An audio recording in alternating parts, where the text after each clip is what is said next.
Hi guys, welcome back to another video. My name is Liz. In today's video, I'm going to be talking about moving day disasters. Hopefully these are things that don't happen to you guys, but I definitely did have some disasters when moving out of state. So this is a video that hopefully serves you in the future. That way you can kind of avoid these kind of disasters that can happen when moving out of state. And for example, there's going to be one whole category. It's going to be planning mishaps. So I really underestimated how much stuff I had. So not until 1 month in advance, I started to kind of pack my stuff, and I'm like, oh my god, like I actually didn't realize how much stuff I had. It took forever. I feel like I remember having to like give myself either like a little closet to do for one day, one project, start with the kitchen, and just kind of doing small projects. That way I didn't overwhelm myself. But I just really underestimated how much stuff I actually had in that apartment. And I feel like my last apartment was small, but I just had so much stuff that I don't even know why. Like, why did I have all that? And then one other thing you want to do, don't forget important days such as like movers or so whoever's picking up your car. Like my car was picked up 1 week in advance, so we didn't have a car for 1 week. So make sure you're kind of planning ahead, because for some reason I thought that whole week I was gonna have a car, and I remember that I needed to like get more packing boxes and all of that, and I'm like, oh wait,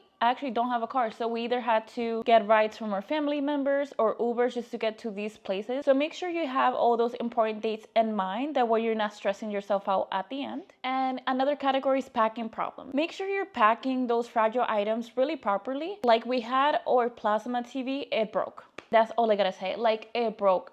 We opened that package and it was on those TV boxes. Like, you know those TV boxes that they sell at UPS? We put it in there, but I guess it wasn't packed properly. It didn't have enough cushion. When it came, there was a big crack in the middle. It still works. It just has that big crack there. But these are kind of things you want to think about, because you obviously don't want important things such as a big TV breaking on you, like a plasma and any of that, because they could be really expensive. And another thing that broke for us was like some glass cups broke for us. What other things? And some things bent. So we had like this cutting board. We had like a plastic one. That one was already bent. So make sure when you're packing your supplies, like I wanted to make everything really like just together. That way it didn't take too much stuff on the truck. But make sure you're packing those fragile items properly. That way you're not going through these moving disasters. And then another thing you want to do, don't mix the items from one room to the other. Make sure you're labeling them properly. Let's say, for example, furniture or living room, bedroom number 1, bedroom number 2. Make sure you're labeling those boxes. Don't put like a bunch of miscellaneous stuff together, because you're just gonna make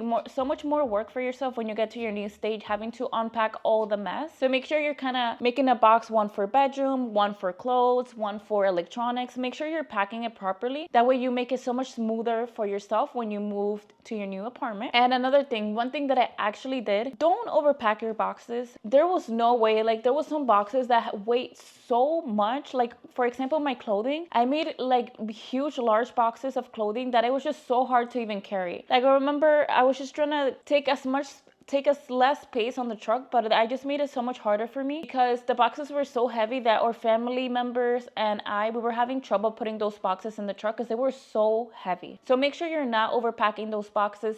Fill them enough, but don't make them as heavy as they could. These are things that could happen to you, but it's probably not even something that happened because of your fault, basically. So it could be maybe the moving truck is late. Maybe you forgot to pack something on your suitcase, something that was important. Or for example, me, I forgot my birth control pills. I put those birth control pills on the actual boxes that were moving to my new state, even though I was going to wait a whole week, when I actually had to put it in my suitcase, because now I had a whole week without taking my birth control pills. So make sure you're packing properly and kind of double checking yourself. That way you're not stressing yourself out at the end. And then, like I mentioned before, it's just like opening those boxes and finding broken items that have either cracks or bent and all of that. Make sure you're packing properly. That way you don't go through all of that. Another thing you want to do in advance, it's kind of, for me, for example, I have a big parking lot out there. I got in contact with the office just to make sure that I'm able to leave like the moving truck there for a couple of hours. Make sure you kind of contact them just to make sure, just because you don't know how long it's going to take you to unpack the whole truck. That way you're not going through so much hassle of like trying to rush things and all of that. So for my apartment complex, they were super nice, and they were able to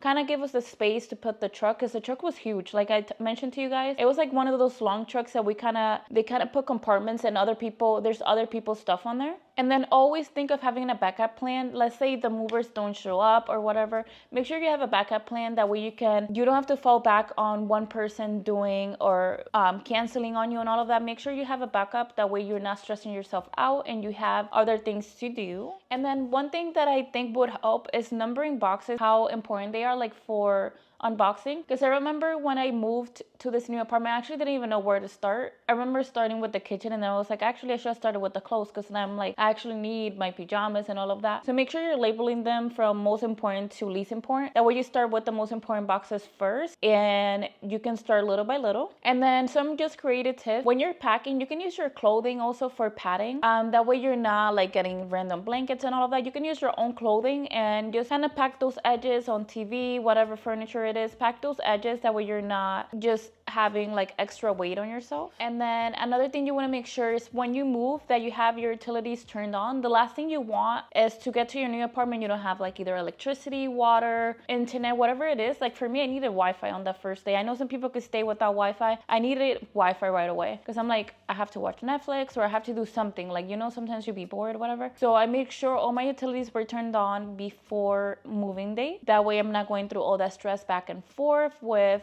utility people and all of that. And another thing that you want to make sure is that the furniture you're bringing is going to fit through the door. Because I remember we ordered this couch, the couch that we have right now. I remember when they ordered, we were having so much trouble, even though it was like assemble, we had so much trouble just getting it fit through the door. So make sure that when you get furniture and all of that, it's going to fit through the actual door, just so you don't have so much stress cost on yourself. And that's pretty much everything for today's video. I hope you guys enjoyed. Don't forget to like and subscribe. Comment down below what kind of moving day disasters has happened to you. And as always, I'll see you guys next time.